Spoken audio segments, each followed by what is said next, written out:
Құрметті оқушылар, сәлеметсіздерме? Мен Зейнелқан Гүлжазира сіздерге биылдан бастап 11 сыныпқа дейін физика деген пәннен сабақ беретін боламын. Бұл пән сіздерге биылғы оқу жылында бірінші рет кіргелі отыр. Бірақ оқушылар, бұл пән негізі сіздер бұрыннан білесіздер.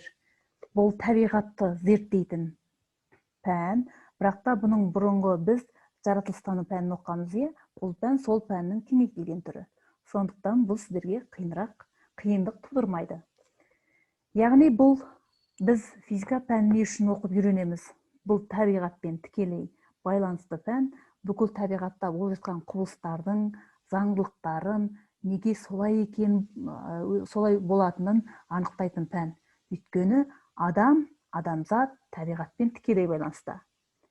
Сонымен, құрметті оқушылар, сіздерге қысқа ғана осы физикалық құбылыстармен таныстырып өтейін.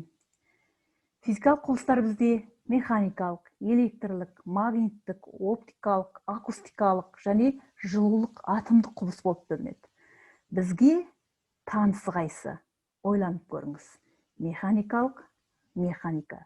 Көп естиміз ондай сөзде. Электр желісі деп естиміз. Магнитті өздеріңіз бала кездеріңізде ойнайсыздар магнитпен. Оптика дегенде біз білеміз, көзімізге көзілдірік киеміз.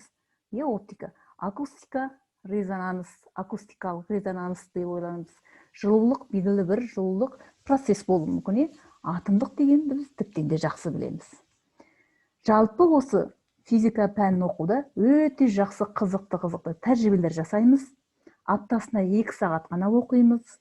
Және математикалық білімімізді қолданып та есептер шығарамыз. Сонымен, құрметті оқушылар, ойланып көріңіздер.